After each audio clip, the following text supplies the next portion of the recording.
Perhatian utama dalam manajemen biaya proyek adalah pada biaya sumber daya. Tadi ada 3 ya, orang, peralatan, material yang digunakan untuk menyelesaikan kegiatan dalam melaksanakan proyek. Mohon maaf ya, ini karena dari sumbernya sudah numpuk kayak gini. Ya, jadi manajemen biaya proyek meliputi proses-proses yang diperlukan untuk menjamin agar anggaran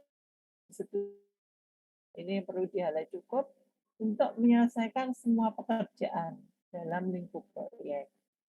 Ya, berarti meliputi penyusunan perkiraan biaya dan penyusunan anggaran biaya. Ya, kita mengenal profit ya, profit atau laba atau keuntungan. Berarti profit itu adalah penerimaan dikurangi pengeluaran. Ya, idealnya yang namanya untung itu kan surplus atau plus ya, berarti penerimaannya lebih besar dibandingkan pengeluaran. Kemudian ada juga istilah life cycle costing atau siklus hidup pembiayaan atau biaya. Ya, ini nanti bisa include ke tahapan eksekusi SDLC ya.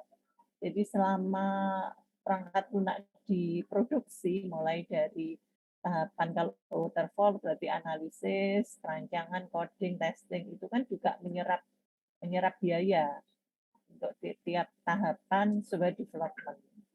Selain dari biaya produksi perangkat lunak, ada biaya dukungan yang lain. Ya, misalnya pembiayaan untuk ini ya apa jaringan ya atau telepon atau ya internet kayak gitu ya. Pembiayaan untuk logistik ya, konsumsi rapat dan sebagainya gitu. Jadi itu juga masuk dalam aspek pembiayaan perjalanan dinas untuk anggota tim dalam rangka ya kita tidak tahu ya kalau online gini ya mungkin offline mungkin harus ketemu tatap muka atau mengambil data atau mempresentasikan hasil gitu ya. Ya, kan bisa online Bu ya, tapi dalam hal tertentu memungkinkan masih ada biaya perjalanan dinas itu ya. Tiket, hotel dan sebagainya itu juga biaya-biaya yang harus juga dipertimbangkan selain biaya dari aspek pengembangan perangkat lunaknya. Kemudian ini masih pengertian dasar terkait dengan ini ya costing ya.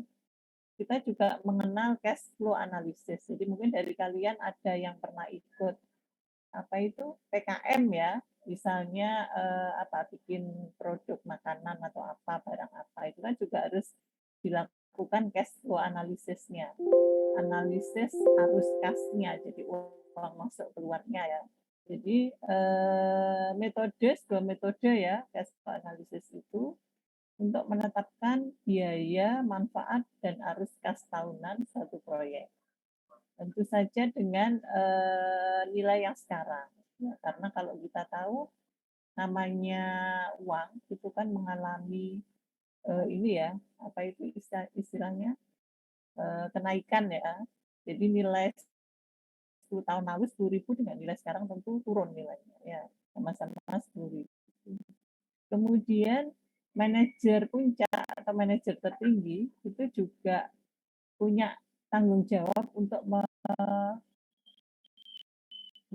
ini ya perlu juga melakukan pengawasan atau mewaspadai kemudian proyek agar arus kas perusahaan tetap bisa dilalui. Jadi intinya ya manajer juga sebagai pihak pengawas ya, terhadap berjalannya arus kas tersebut. Kemudian ada cut off rate ini saya juga bukan orang keuangan ya, tapi ya kita tahu dulu lah ini istilah-istilahnya ya. Jadi cut off rate nilai minimum yang diharapkan akan diterima perusahaan dengan melakukan investasi dana pada kegiatan lain yang resikonya setara dengan resiko proyek. Nah ini walaupun saya agak kurang setuju ya, ini sepertinya mengalihkan gitu ya, mengalihkan sebagian anggaran itu untuk kegiatan lain ya, yang harapannya juga dapat keuntungan dari situ. secara teori saya berikan, walaupun secara pribadi saya kurang setuju ya, harusnya ya nggak perlulah, ya ya sudah yang dari pembiayaan proyek itu dikelola dengan baik, ya. Kemudian ada ini istilah-istilah kalau kalian, pernah pakai di Excel itu ada ya, function untuk currency atau keuangan itu ada macam-macam function ya. Misalnya di situ untuk menghitung misalnya, eee, cicilan sepeda motor dan seterusnya itu ada, atau rumah atau apa itu ada macam-macam ya. Salah satunya adalah NPV atau net present value. Jadi nilai ekuivalen saat ini dari sebuah nilai di masa depan. Itu menggunakan diskon rate tadi R itu tadi ya. NPV ini kalau ini mungkin bisa digunakan untuk misalnya proyek ini agak lama tahunnya, berarti misalnya kalau kita hitung itu menghitungnya nggak nilai sekarang, misalnya menghitung harga server atau apa gitu ya, itu sudah kita hitung sekian bulan ke depan atau tahun ke depan, bukan dengan harga saat ini, tapi perkiraan kenaikan harga server itu di tahun depan. Jadi itu manfaatnya bisa seperti itu ya. Ya, secara umum juga ya. Investasi untuk proyek ini mohon maaf nggak ada contohnya juga ya. Dikurangi total atau sigma dari net cash flow dibagi 1 plus R. T-nya periode waktu ya. Ini dalam pangkat T bisa tahun atau bulan, kemudian diskon rate-nya tadi apakah pakai yang sebelumnya ya. Terusnya ada ini juga ditentukan ya, berapa nilainya. Ya nanti kalau yang tertarik silakan cari referensi lain lagi. Kemudian ada juga istilah IRR atau Internal Rate of Return. Diskon rate yang menghasilkan harga NPV menjadi 0. Ya. Ini berarti kalau menjadi 0 ini tidak ada, kalau yang saya pahami ya, harganya stabil, bisa jadi seperti itu. Antara masa sekarang dengan beberapa masa ke depan. Ya, ya ini tambahan saja ya. Kalau Bu, saya nggak paham Bu, ya sudah diabaikan aja nggak apa-apa. Ya, ini sekarang ke sini. Dalam pembiayaan ya, kalau tadi dibedakan ada biaya pengembangan ya dari SDLC sama biaya pendukung, dan yang lain lagi itu adalah dikategorisasi menjadi dua, biaya langsung dan tidak langsung. Ya, biaya langsung berarti biaya yang terkait langsung dengan suatu proyek, sehingga bisa dilakukan penelusuran secara tepat, misal gaji karyawan, pembelian barang proyek, ya. Dan biaya tidak langsung. Biaya yang terkait dengan suatu proyek tetapi tidak dapat dibeli secara tepat ya, artinya dia juga tentatif ya, misalnya tadi penggunaan konsumsi listrik atau komunikasi atau perjalanan dinas itu dikatakan biaya tidak langsung, termasuk sewa. Ini ada ya, saya belum baca bawahnya. Tagihan listrik, sewa itu sebenarnya tidak langsung, tetapi juga masuk dalam komponen penghitungan. Jadi misalnya kalau online mungkin biaya tidak langsungnya apakah ada insentif pembayaran WiFi tiap karyawan. Ya, seperti itu juga perlu dipertimbangkan ya kalau online seperti ini ya. Misalnya dicatat per bulannya dapat dana bantuan untuk pembayaran WiFi sekitar 200.000 lah, itu misalnya biaya tidak langsung. Ya, atau dapat untuk konsumsi walaupun online tapi untuk support di rumah dapat berapa per bulan itu juga bisa ya. Seperti itu ya. Saya nggak menyontohkan yang sedang online saja. Ya, ada 3 tahapan ya, nggak sebanyak yang manajemen penjadwalan kemarin sampai berapa kemarin 6 ya. Ini 3 saja. Yang pertama dilakukan estimasi, dari estimasi itu langsung digunakan untuk sebagai dasar penyusunan anggaran biaya. Dan yang terakhir, langkah terakhir adalah perlunya pengendalian biaya. Jadi apakah masih masuk dalam range toleransi atau sudah over budget atau bagaimana, dan dievaluasi yang namanya pengendalian jika ada dengan perencanaan.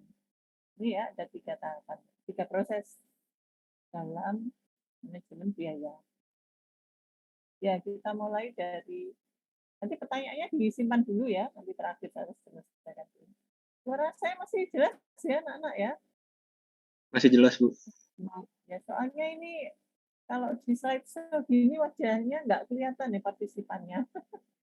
Ya ini nggak tahu yang orange ini saya pindah-pindah kok nggak bisa, biarin aja. Ya, ada 3 tahapan, diestimasi atau diperkirakan, dari hasil perkiraan kemudian disusun dan dikendalikan. Ya, estimasi pendahuluan. Ya, ini walaupun ini ya, loh Bu, kita kan nggak ada uangnya Bu ya, walaupun nggak ada uangnya, tapi kan seolah-olah ya, secara artificial ya, proyek Anda itu ya, ini ya, dibuat ya seperti ada uangnya, ya memang harus mencoba untuk praktek ini, gitu loh. Jadi kadang kalau pengalaman tahun-tahun sebelumnya itu, ada kelompok yang ya masih masuk akal lah harganya segitu. Ada yang murah banget. Terus kalau kemahalan jarang ya mahasiswa itu, yang seringkali terlalu terlalu murah untuk apa, kalau activity based costing, pembiayaan dasar activity itu, makanya mestinya perlu ada standar ya. Misalnya kalau gaji program di internet ya, biasanya di asosiasi, saya nggak tahu ada nggak programmer itu, atau kalau misalnya nggak ada kan bisa dikeluarkan oleh nggak harus negara ya, bisa juga organisasi tertentu IT, kira-kira atau survei kayak gitu ya. Berapa sih gaji programmer per bulan di Surabaya? Nah, itu bisa ngambil rata-rata dari pendapat tiga, tiga web itu sekian-sekian ya sudah di rata-rata, atau mau ngambil nilai tengahnya lah monggo itu. Jadi kalau bisa itu nyari literatur, jadi tidak ngarang nominal. Kadang kan anak-anak itu ngarang ya. Gaji analis dikuarang sendiri lah, itu agak kurang pas secara realitas. Jadi perlu untuk melakukan benchmark ya, pembanding atau apa. Nanti saya sarankan begitu ya. Ya, atau misalnya hitung per hari Bu.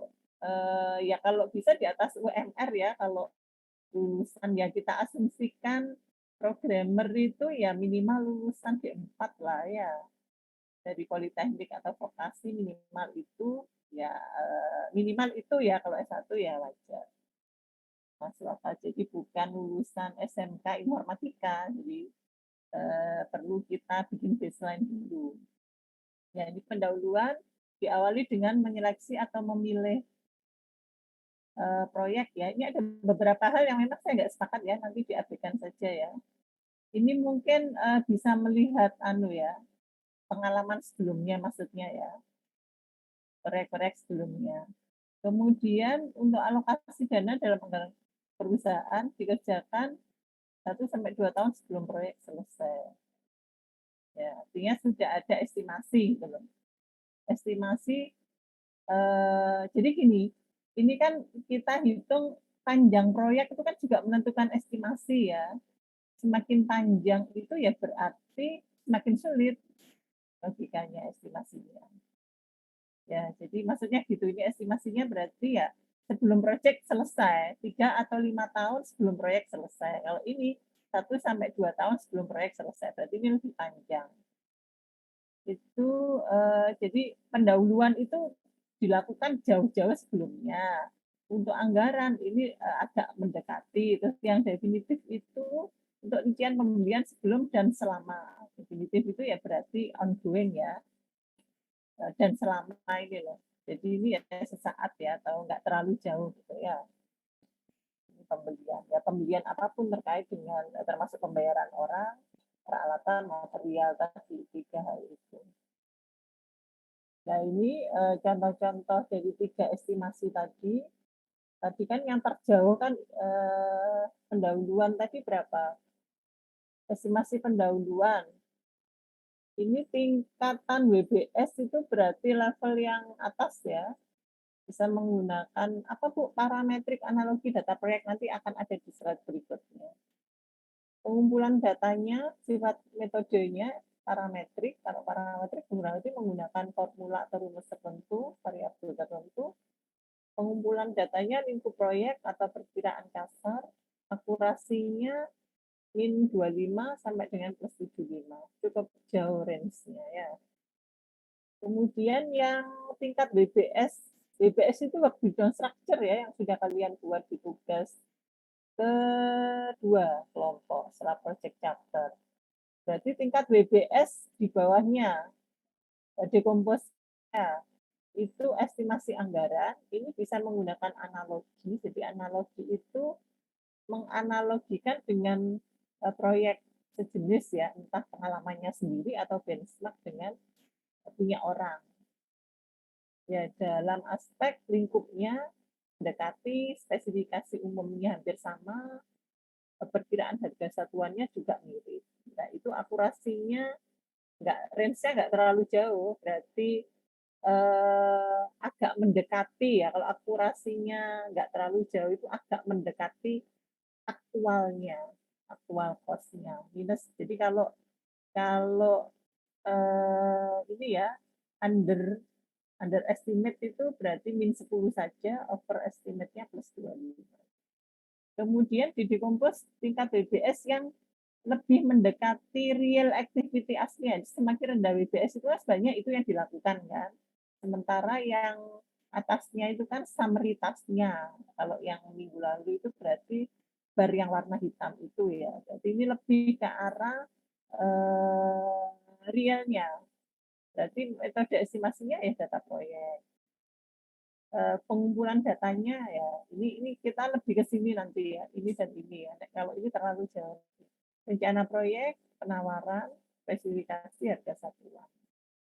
Ya, ini sepertinya ini juga dipakai untuk tidak hanya proyek perangkat lunak ya proyek apapun ya, pengadaan barang, jasa, konstruksi itu juga bisa di sini.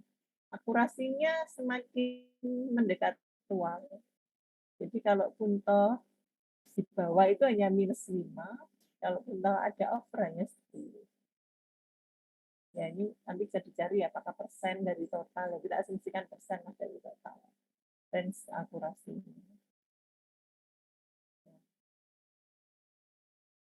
Akurasinya itu kan harusnya yang bagus itu kan antara prediksi dengan realitas itu sama persis ya. Sehingga kalau dikurang dibagi itu ya 1 ya, atau kalau dikurangkan 0. Harusnya, tapi kan tidak ada yang seideal itu. Jadi pasti namanya estimasi, ada yang di atas estimasi, ada yang di bawah estimasi. Kayak ini ada range itu tadi.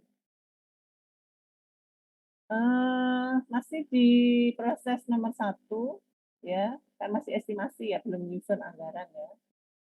Rencana manajemen biaya, ada sebuah dokumen yang menjelaskan bagaimana organisasi akan mengelola varian-varian biaya dalam pengerjaan proyek. Menjelaskan pula bagaimana merespon sebuah proposal proyek yang harganya lebih tinggi atau lebih rendah dari estimasi definitif. Jadi estimasi definitif itu yang paling min 5 sampai 10 tadi ya akurasinya. Sebelum dan pembelian sebelum dan selama proyek berlangsung. Input di tahapan estimasi biaya itu adalah faktor lingkungan perusahaan, ini bisa masuk dari project chapter, aset proses organisasi di project chapter ada, pernyataan cakupan di project chapter dan manajemen ruang lingkup ada, BBS dan kampusnya ada di manajemen ruang lingkup ya nomor 4. Kemudian manajemen jadwal yang minggu lalu, SDM belum, tapi ini sudah bisa dimasukkan sebagai nanti yang jadi PMSDM ya, dalam estimasi biaya. tentu bayari orang tua dengan 10 berbeda. Tentu lulusan vokasi dengan S1 mungkin ada deviasi harga. Sorry, agak jauh saja. Lulusan programmer SMK dengan vokasi atau S1 berbeda. Nah, itu kan juga SDM itu juga mempengaruhi juga pembiayaan. Dari sisi jumlah, kompetensi, itu ya, kalau dari orangnya ya. Kalau nanti dari sisi jadwal berarti lama bekerjanya, itu juga mempengaruhi. Dan mengenali resiko. Resiko yang terkait dengan apa? Jadwal dan SDM. Artinya kalau jadwalnya molor, otomatis SDM-nya kan juga ada slot untuk pengerjaan. Di sisa molornya itulah. Kalau nggak ada orang yang mengerjakan kan nggak mungkin. Berarti kan ada beban tambahan untuk pembengkakan biaya. Misalnya harusnya 5 bulan, harusnya 2 bulan coding, ternyata nggak selesai sampai 3 bulan, kan tetap dibayar programmernya. Ya tetap ada bayaran tergantung nanti kesepakatan kontraknya ya. Kesepakatan kontraknya itu sampai output itu atau dia digaji bulanan. Kalau dia digaji bulanan ya ada pembengkakan, kalau per output ya berarti enggak, kan outputnya belum jadi ya dia ya sampai jadi juga begitu. Jadi tergantung nanti kontrak SDM. Ya, kemudian lanjut masih di proses pertama. Hal-hal ini dijelaskan ya dari 5 input untuk langkah estimasi biaya dijelaskan per masing-masing. Dari faktor lingkungan perusahaan, apa saja yang harus diperhatikan? Kondisi pasar, bisa jadi kompetitor, kayak gitu ya. Itu juga perlu dipertimbangkan. Kemudian dari aset proses organisasional, ya, kebijakan estimasi biaya, apakah ada misalnya laba dihitung laba plus permajaan komputer atau laptop dan sebagainya itu karena harus ada pembaharuan hardware per 5 tahun ya untuk mengikuti kecepatan softwarenya, mungkin dihitung ngambil berapa persen dari keuntungan kayak gitu. Ya, template, apakah ada template khusus yang dipakai untuk ini mengestimasi file-file proyek yang dibutuhkan, adakah informasi-informasi historis. Ini nggak harus semua ada ya, ini nggak harus semua ada. Ya tergantung kondisi dari organisasi. Ini organisasi, bukan organisasinya klien atau user ya, ke organisasinya pengembang atau developer. Pengetahuan tim proyek lah, makanya ini pengetahuan tim proyek, pengalaman proyek. Jadi intinya ya kayak ngoding lah, semakin banyak jam terbangnya ya dia sense untuk estimasinya lebih mendekati semakin jam terbangnya tinggi itu berarti dia semakin lihai mengatasi resiko ya kayak pilot lah ya, itu kan ada aturan minimum sebelum dia bawa pesawat komersil itu kan ada aturan minimum berapa ratus jam terbang dia kan membawa pesawat yang lebih kecil mungkin ya itu. Jadi semakin tinggi jam terbang ya mengatasi resiko di udara itu dia lebih bagus ya untuk mengambil keputusan dalam kondisi tertentu untuk menyelamatkan pesawat. Ini juga gitu ya, semakin tinggi atau semakin sering mengelola proyek ya dia punya insting dari pengalaman-pengalaman mana yang bisa dijadikan pelajaran yang perlu diperbaiki, mana yang bisa dibawa karena sudah baik dan seterusnya, mana yang perlu diimprove. Kemudian tadi ada 5 ya. Ya, kita ke pernyataan cakupan proyek. Ini bisa jadi input ya. Artinya apa? Ya semakin luas cakupannya tentu budgetnya lebih ya juga semakin besar ya. Grafik linear ya, semakin besar cakupan proyek, semakin kompleks ya tentu harga proyeknya semakin juga. Ya, bisa dijadikan acuan intinya gitu. Kemudian dari WBS dan dictionary, ya ini tadi kan sudah tadi ya yang terkait dengan estimasi pendahuluan dan terakhir definitif tadi itu. Jadi memastikan bahwa semua pekerjaan di level terendah itu sudah inline atau dimappingkan dengan estimasi pembiayaan dari setiap activity atau task. Kemudian yang kelima, dari rencana manajemen proyek, memuat keseluruhan rencana untuk pelaksanaan monitoring. Ini kalau sudah digabung ya, per bagian-bagian proyek.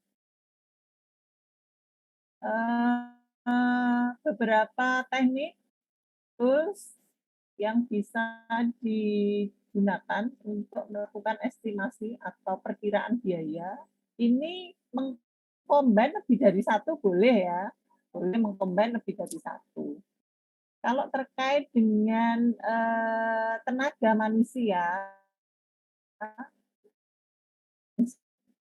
tadi misalnya berapa sih standar gaji sebuah profesi di sebuah negara atau kota, bisa ngambil dari situ.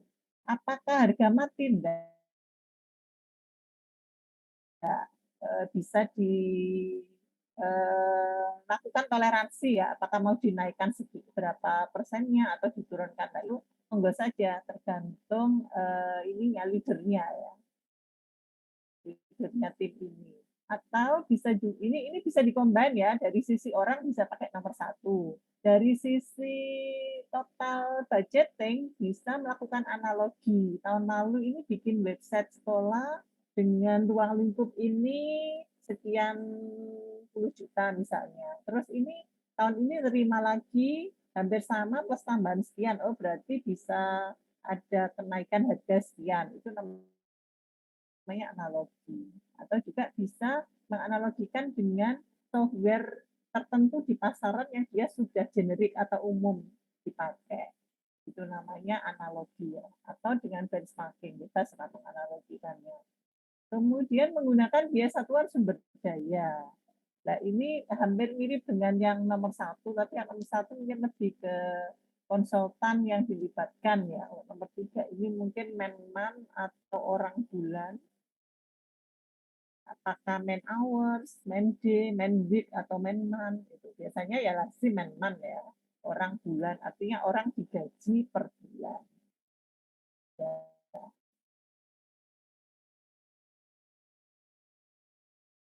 Itu ya kerelaan dua belah pihak.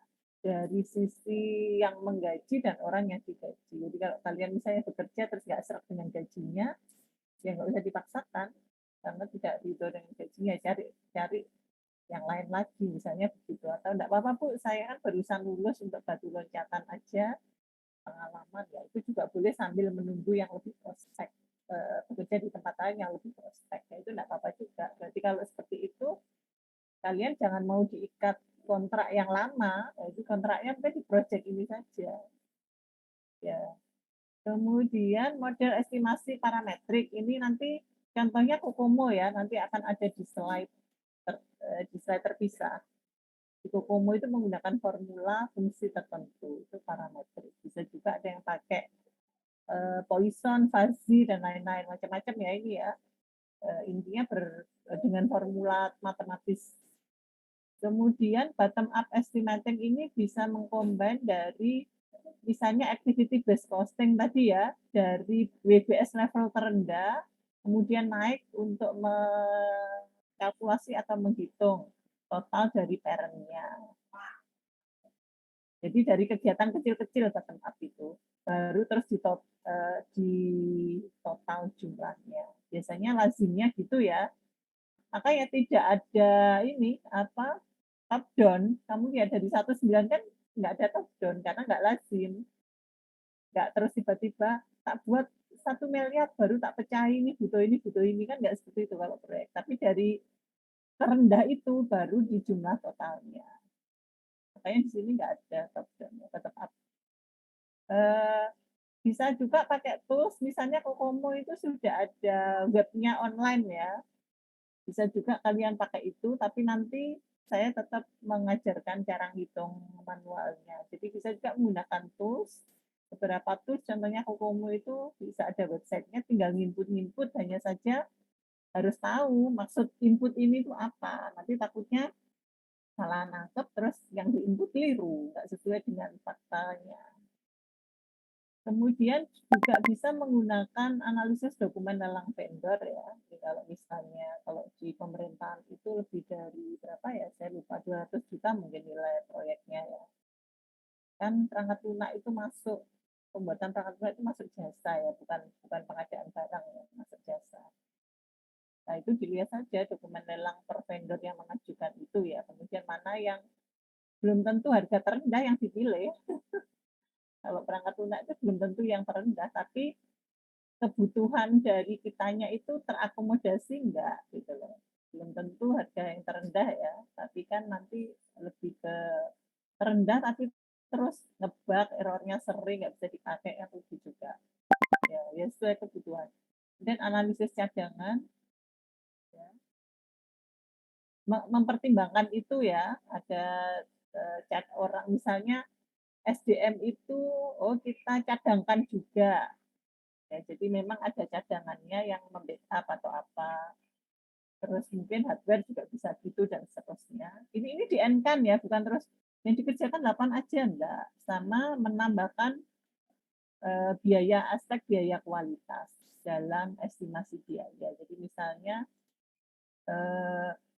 perlu ada biaya untuk testing, ya, yang kita meng-hire orang luar misalnya, profesi atau asosiasi khusus, atau kualitasnya kita pakai standarisasi internasional, nanti ada pihak mereka yang mengasesmen, nah itu kan butuh biaya. Itu bisa dimasukkan ke situ. Idealnya begitu ya. Halo anak-anak, suara saya masih terdengar? Masih, Bu. Ya, Masih, Bu. maaf ya, di rumah saya itu lagi ada ibu saya, ada ponaan, jadi nggak tahu. Suaranya masuk nggak ke kalian? Agak ramai jadinya. Masuk nggak ke kalian suaranya? Masuk, Bu. Masuk, Bu. Halo? Tapi saya pakai headset harusnya meminimalisir ya. Di rumah saya agak ramai nih. Hari kemarin ada ibu ponaan-ponaan main ke sini. Oh ini ada ya, khusus analogi ya yang bisa top down itu ya. Saya contohnya proyek terdahulu. Kalau yang per activity based costing itu memang bottom up. Ya baru top down-nya ditambahkan ke parent-nya. Ya, khusus analogi itu kan mengikuti biaya terdahulu untuk proyek yang serupa. Jadi bisa dari situ. Ya tadi saya bilang tahun lalu bikin web sekolah itu dengan ruang lingkup mulai pendaftaran sampai apa ya, kan ruang lingkupnya macam-macam, apakah sampai rapat atau enggak. Jadi misalnya kalau di F itu kayak Pak Dwi, Pak Yudi itu kan sudah biasa nangani PPDB tingkat SMP lah, itu kan analoginya bisa tahun lalu, tapi plus tentu penambahan untuk biaya yang ada kenaikan di tahun sekarang karena depresiasi mata uang itu. Ya, seperti itu ya, tapi paling enggak ada contohan lah untuk proyek serupa.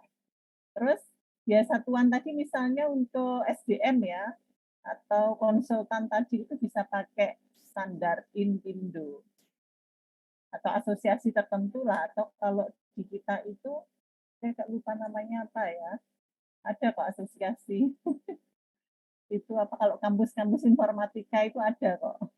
Itu terkait dengan kalau pendidikan informatika ya, kalau profesi kalau ada ya pakai yang spesifik, kalau enggak ada bisa pakai yang lebih umum.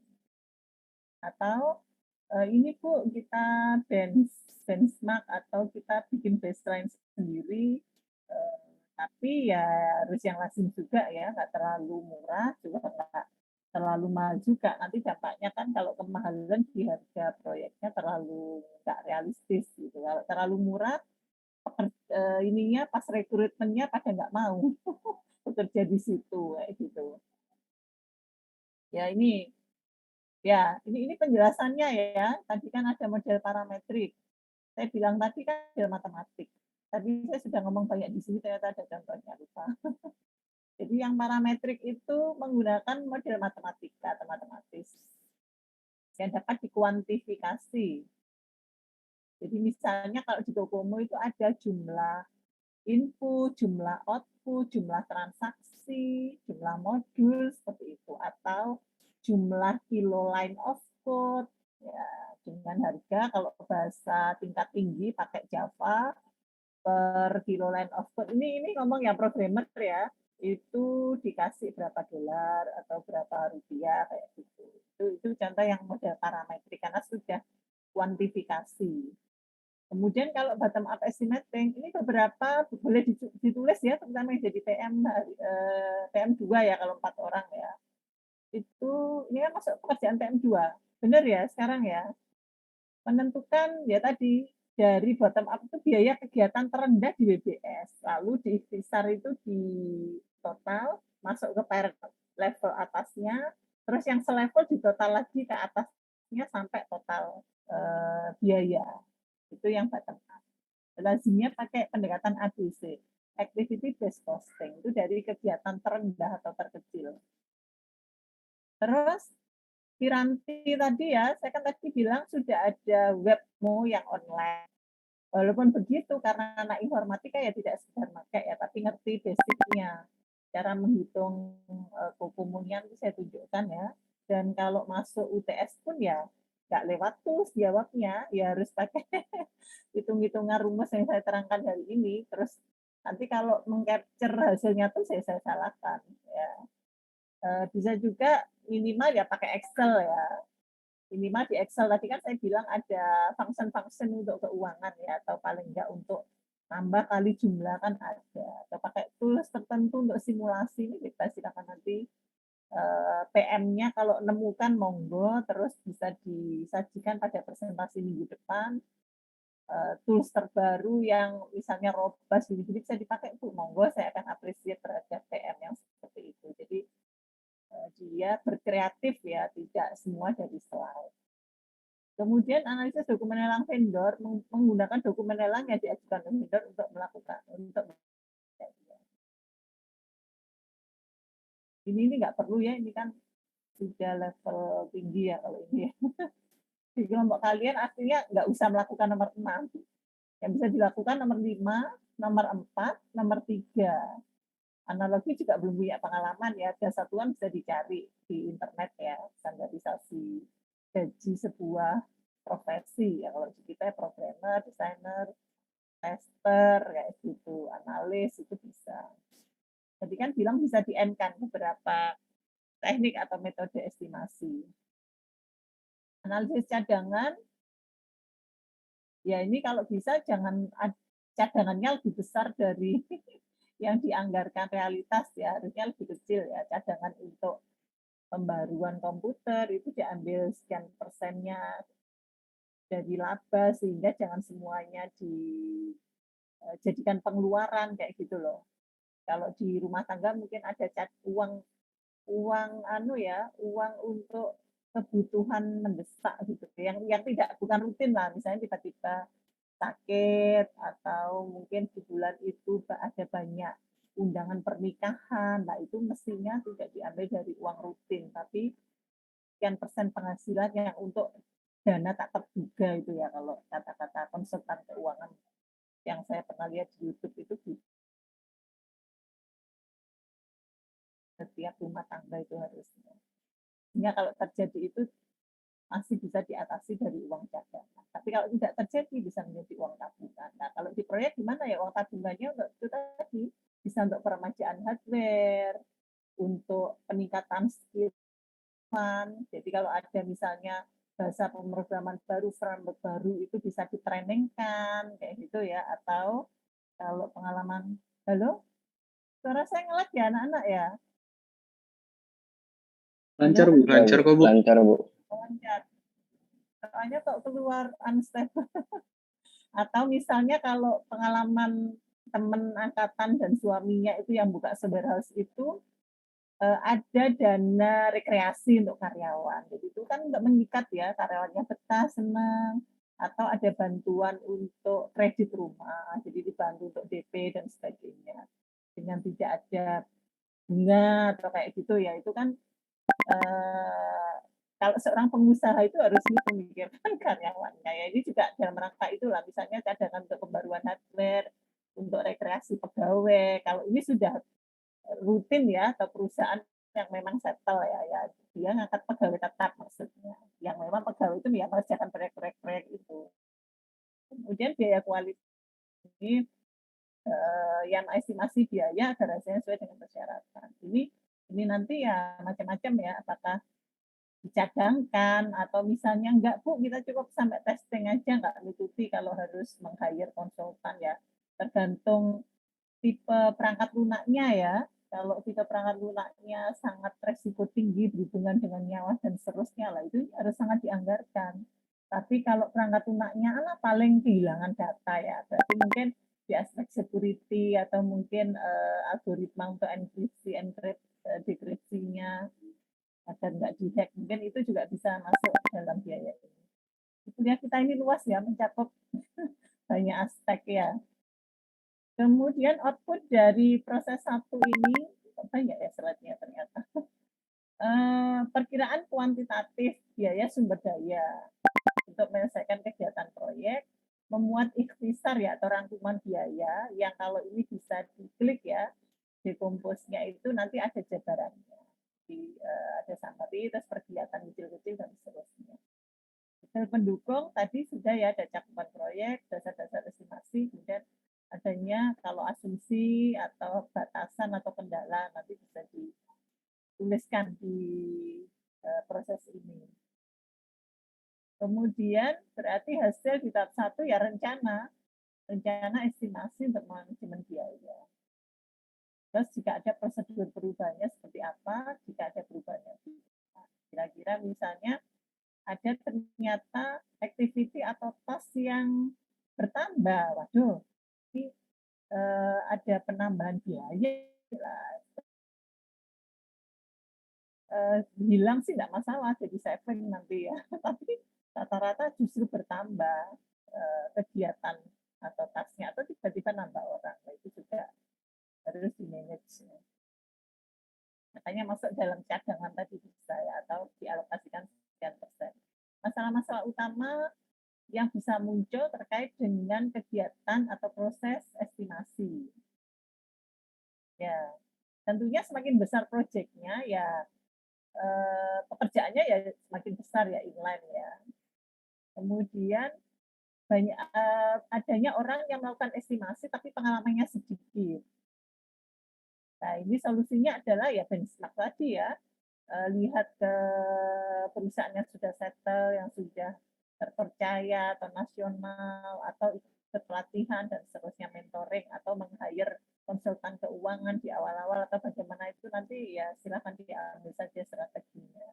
Kemudian karena beda kepala bisa memiliki bias ya atau perbedaan persepsi atau apa terhadap masing-masing estimasi.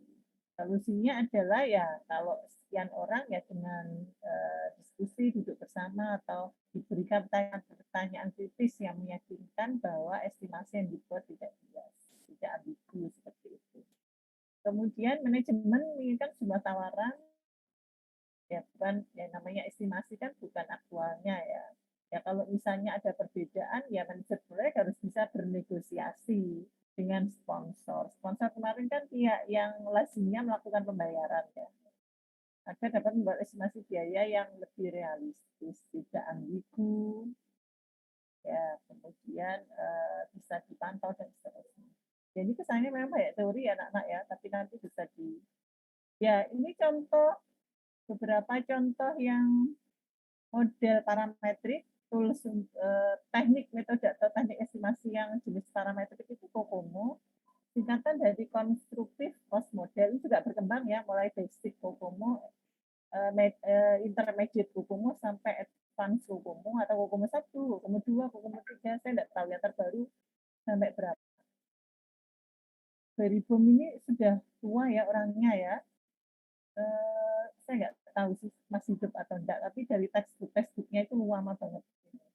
Cuman penemuan buku-buku textbooknya itu cukup ya fenomenal Pak Beribom ini, beliau ini. digunakan untuk mengestimasi biaya pembuatan perangkat lunak. Nah, ini berdasarkan berarti kan parametrik tadi ya, jumlah input, jumlah output, jumlah baris kode atau function point.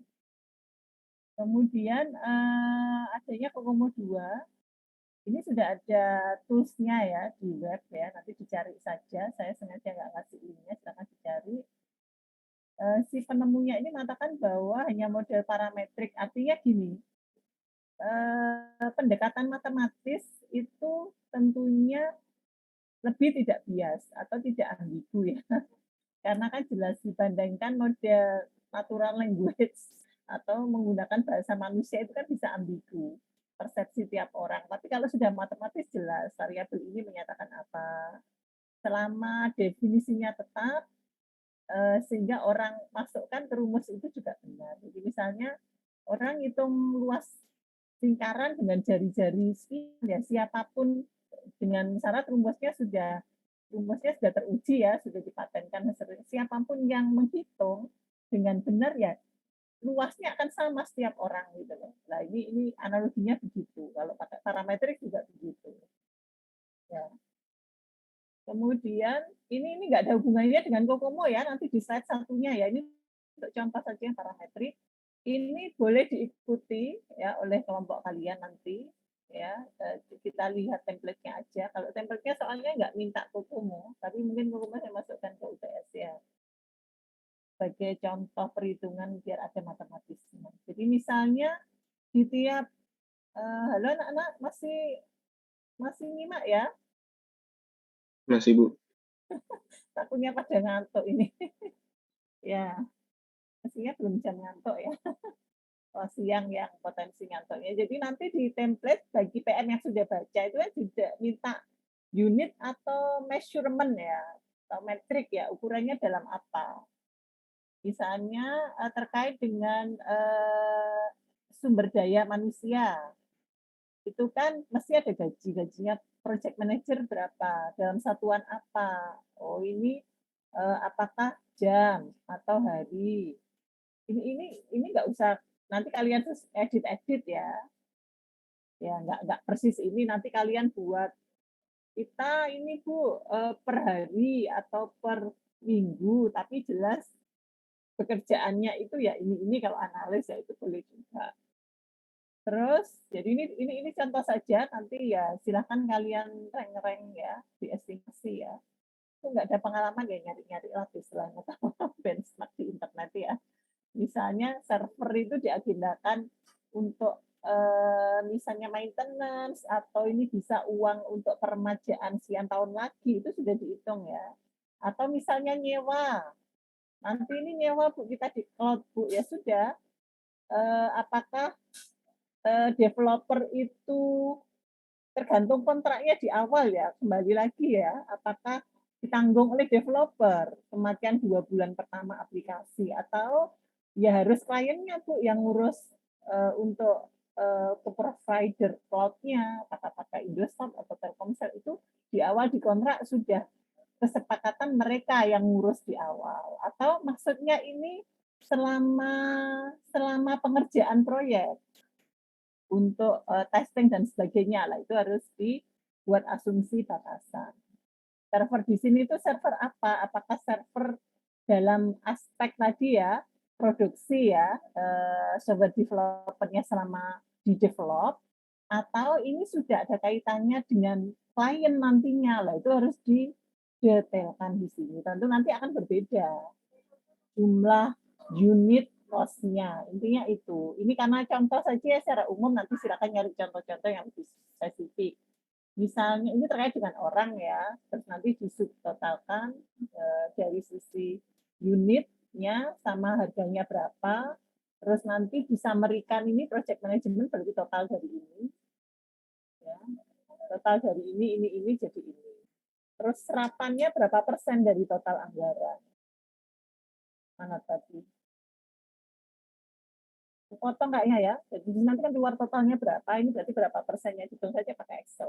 Terus software apakah membeli license untuk ini ya apa tools tertentu ya.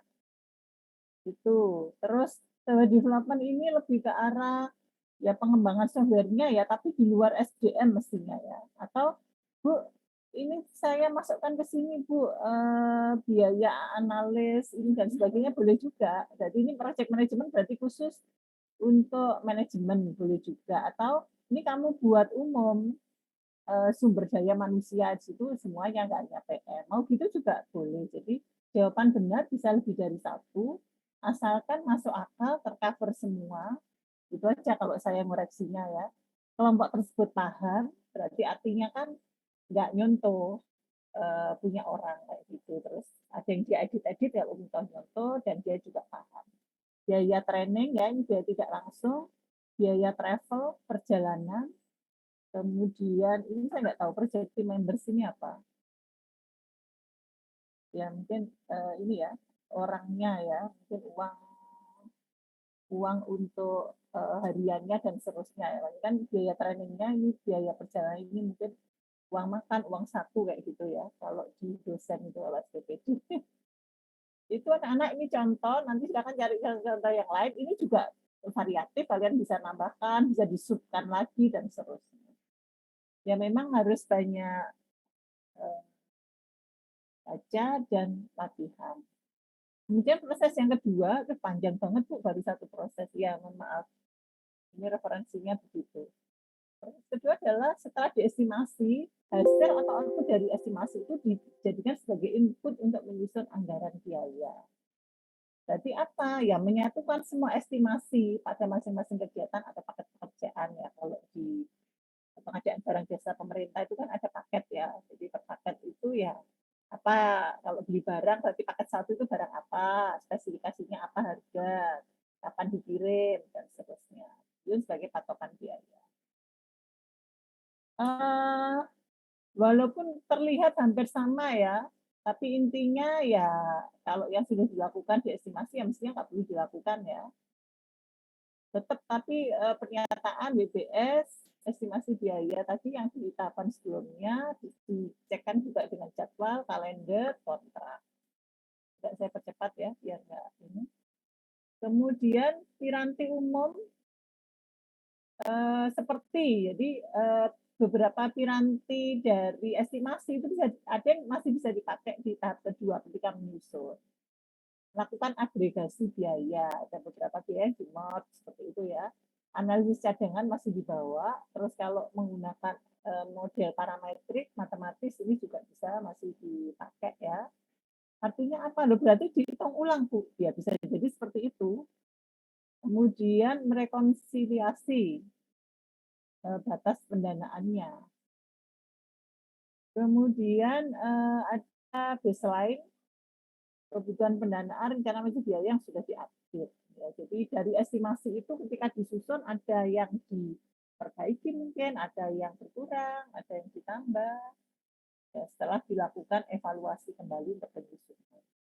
Bu, boleh nggak Bu, karena keterbatasan waktu ya sudah Bu, estimasi itu Bu, itu kita ambil sebagai yaitu yang susunan anggarannya. Begitu juga boleh.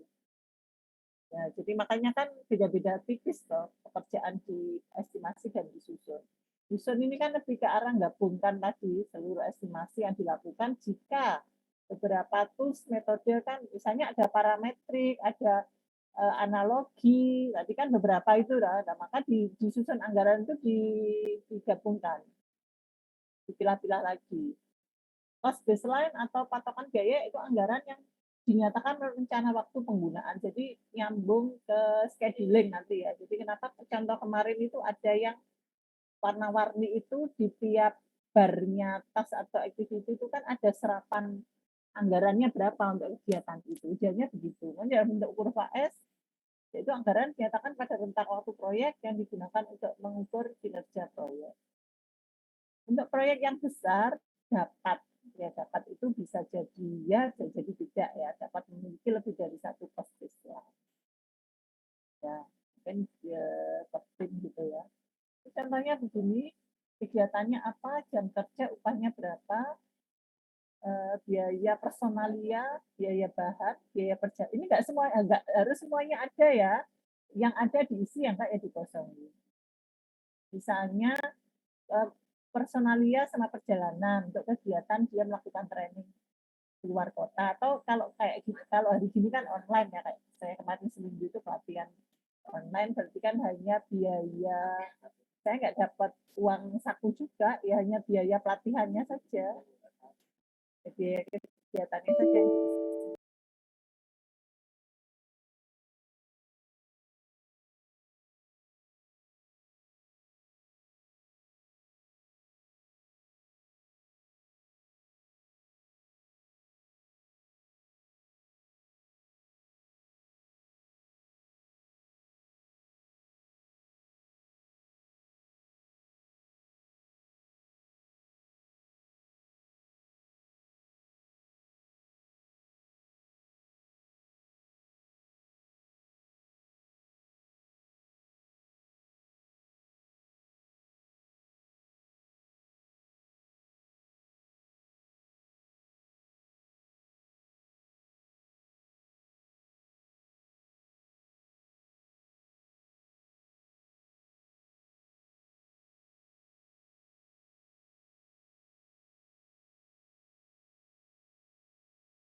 Perangkat lunak dan sebagainya ya, dengan kompleksitas yang menaik atau bertumbuh, yang dengan basic itu tidak terakomodasi, akhirnya muncullah Kokomo 2 atau Intermediate Kokomo di tahun 99. Yang dia juga memperhitungkan aspek yang namanya cost driver. Ya, ini ingat saya ada 15 komponen cost drivers yang nanti akan dinilai secara jujur oleh tim atau PM untuk menghitung biaya, tingkat kepentingannya dengan skala Likert 1 sampai 5 adalah faktor-faktor yang berpengaruh langsung kepada proyek, seperti hardware, personal, dan atribut-atribut lainnya dalam proyek. Kemudian muncul, nggak tahu kok nggak ada tahunnya ya, mungkin coba dicari yang 2021 ini Kokomo-nya itu terakhir versi berapa. Advance ya. Advance ini nggak begitu jauh. Kalau basic ke intermediate ini jauh banget, tapi intermediate dan advance ini nggak terlalu jauh. Ranah penelitiannya biasanya menambahkan variabel cost driver tambahan yang itu dirasa perlu untuk diikutkan dalam perhitungan. Ya, jadi di advance intermediate di bawah. Plus ada tambahan cost driver lain, misalnya di setiap tahapan SDLC, apakah perlu menambahkan di analisis perlu tambahan apa, di desain apa, implementasi apa, testing apa, maintenance apa. Nah, ini di dalam software life cycle atau SDLC atau software development tahapan itu. Kalau basic intermediate memang jauh, tapi intermediate ke advance tidak hanya menambahkan variabel cost driver yang dirasa perlu untuk ditambahkan. Kayaknya masih sampai situ ya penelitian terbaru. Kemudian kita dari basic dulu ya. Ya, tadi effortnya itu kan rumusnya C kali size pangkat M. Ya, ini ada CA, MA, CB, MB itu nanti bergantung pada ini harusnya ada tabelnya ya. Nanti ada. CA kali size di situ adalah berapa jumlah kilo line of code. Perkiraan jumlah kilo line of code, pangkat MA. Namanya adalah man, orang bulan atau ya orang bulan ya person month ya, dengan per bulannya 152 jam kerja. Kemudian ini E dulu ya, variabel effort ya. Kemudian ada D atau durasi. Cara menghitung D adalah CB kali E pangkat MD. Satuannya bulan. Jadi durasi ini untuk ngitung, jadi sebelum mulai proyek itu kan kita estimate lama. Lama itu berapa bulan proyek dengan karakteristik cost driver ini itu bisa dilakukan itu berapa bulan. Nanti pembulatannya ke atas ya, orang juga gitu dibulatkan ke atas. Ketemu 4,1 orang, berapapun itu komanya dibulatkan. Pokoknya lebih dari 0 itu nggak ada, orang terus dibelah gitu kan, nggak ada. Itu pembulatannya selalu ke atas. Durasi juga gitu. Semua pembulatan ke atas berapapun angka di belakang koma setelah 0. 4,01 selalu dibulatkan ke angka 5. Jadi nggak terus kayak matematika ya, sampai 0,5 dibulatkan, 0,5 dibulatkan ke bawah. Enggak, semuanya ini ke atas. Yang productivity adalah size dibagi E. Size-nya dalam KLOC, E-nya didapat dari effort. Nilai sudah dilakukan perhitungan effort. Average staffing, rata-rata staff, berarti E dibagi D. Effort dibagi durasi. Ini juga dibulatkan ke atas. Satuannya adalah full-time employees, berarti jumlah orang yang bekerja penuh dalam satu hari kerja 8 jam dengan libur Sabtu Minggu. Coba kamu hitung. 8 kali, misalnya hari kerja itu udah 122 ya. Oh nggak sampai malah, sorry, 21, oh melebihi ya, berarti Sabtu dihitung kayaknya. Ya kalau 21, oh enggak sih, 21 kali 8. Berapa itu anak-anak? 21 kali 16, taruhlah 20 kan 160 ya. Oh berarti libur, Sabtu libur berarti. Sabtu Minggu libur ya. Oke.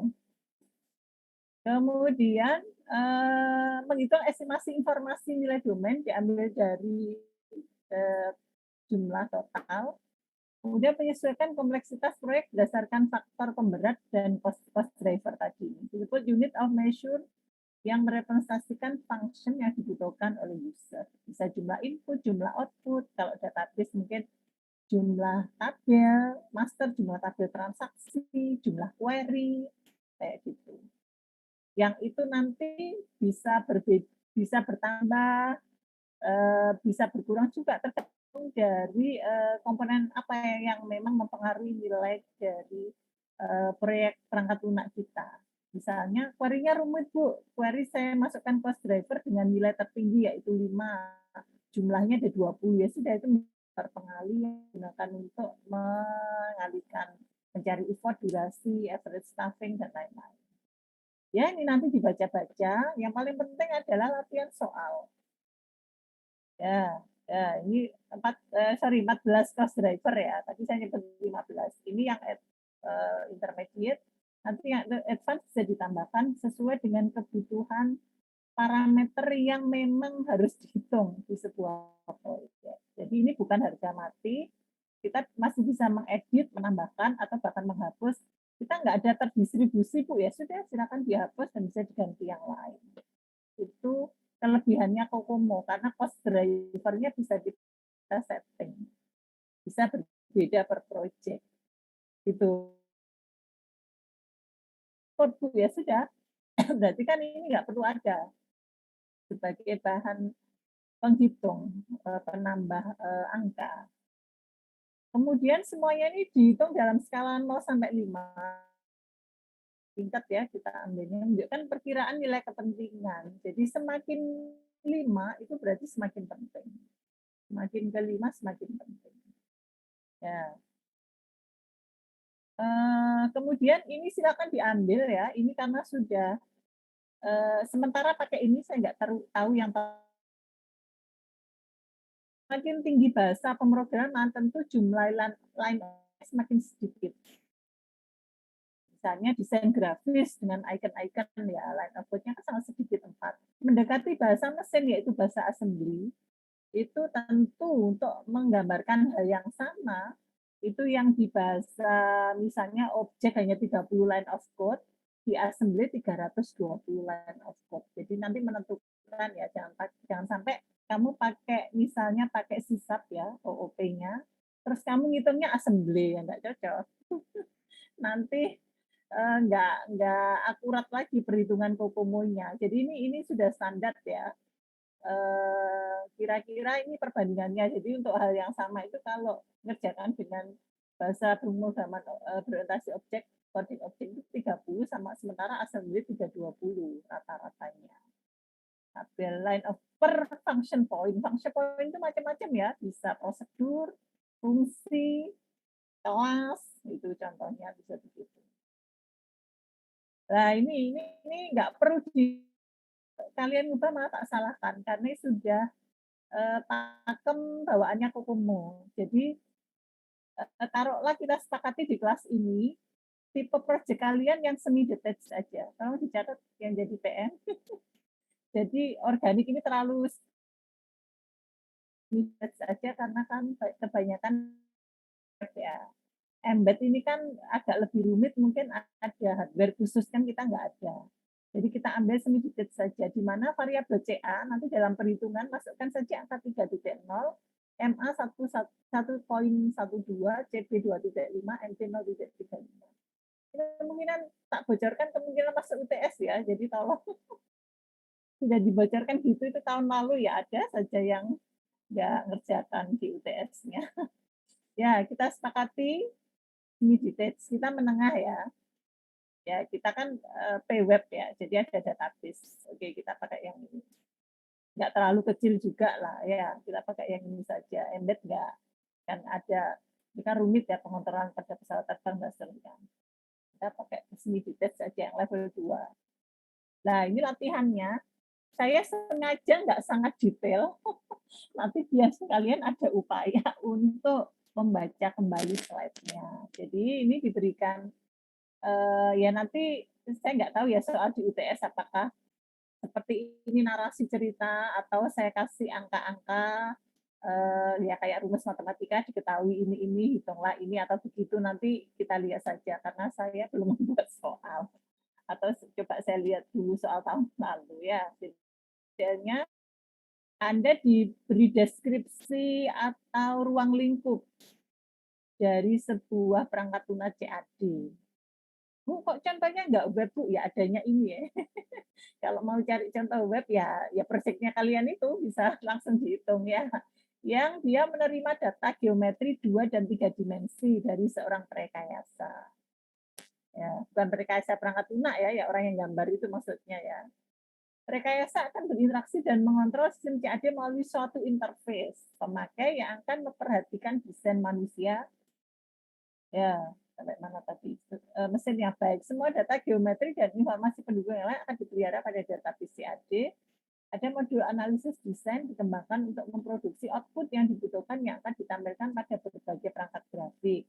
Perangkat lunak akan dirancang untuk mengontrol dan berinteraksi dengan perangkat keras, peripheral termasuk mouse, digitizer, dan printer laser. Jadi ada koneksi ke hardware. Nah, ini kan contoh soal. Dengan latar belakang seperti ini, ya buatlah desain data flow DFG.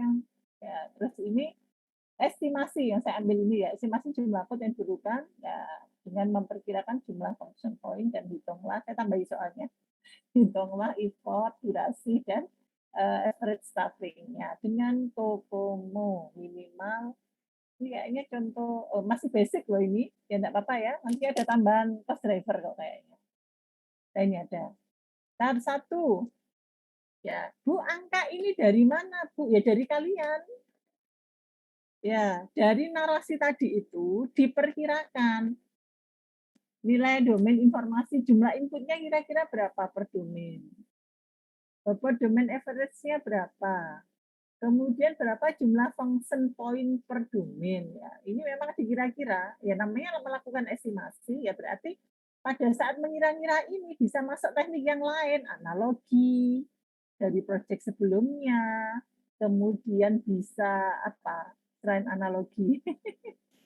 Ya analogi kalau ini ya atau benchmark atau lihat best practice untuk software sejenis. Nah ini kalau ini kan saya nggak bisa mengintervensi ya cuman masuk akal aja untuk untuk deskripsi ini kalian ya Bu, apakah boleh menambah nilai domain? Ya boleh saja. Misalnya apa?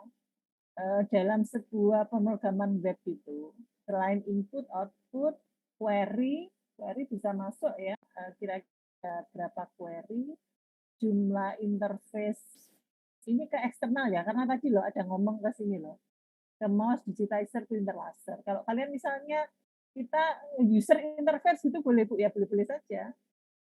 Ya, totalnya terdapat 368 function point untuk studi kasus ini. Ya, sudah, ini kita itu. Kemudian tadi di Kokomo 2 atau intermediate Kokomo ada namanya cost driver, yaitu variabel atau faktor yang memiliki bobot kepentingan dengan skala 0 sampai 5, semakin ke 5 berarti semakin signifikan pentingnya. Minimal cost drivernya itu Anda ambil dari punyanya Kokomo minimal itu yang sudah dibakukan. Yaitu contohnya ini. Plus ya bisa melakukan editing ya. Misalnya ada yang nggak tercover Bu, saya tambahi boleh. Karena kan ya memang kan dengan perangkat lunaknya ya bisa ada komunikasi data Bu, tapi adanya ini ya sudah dipinjam saja. Tapi paling enggak kalian bisa benchmarknya itu ke contoh ini gitu loh. Nggak ada reuse ya sudah, adanya apa? Apakah penggunaan API atau library itu bagian dari kepentingan? Ya sudah silakan diisi. Silakan nanti nyari contoh-contoh ya. Sudah ini misinya gimana Bu? Ya sesuai dengan realitas kepentingannya masing-masing ini. Semakin kelima ya berarti semakin penting, semakin signifikan. Nah, kemudian ini dihitung, ini mestinya totalnya 52 ya. Ya, totalnya 52. Kemudian menghitung estimasi function point itu jadi jumlah total nilai domain tadi kan ini 368.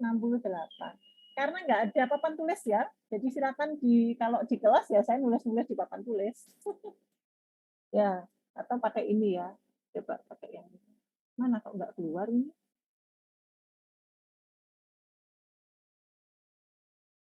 Ya, itu. Pak Rus. Ya, kelihatan ya anak-anak ya. 52, halo? 52 itu jumlah dari ini. Ya. Terus FP-nya itu sudah ada rumusnya. Jumlah total domain berarti kan 368. Dikalikan ini sudah 065 itu sama 001 coba dicek. Itu untuk project yang apa?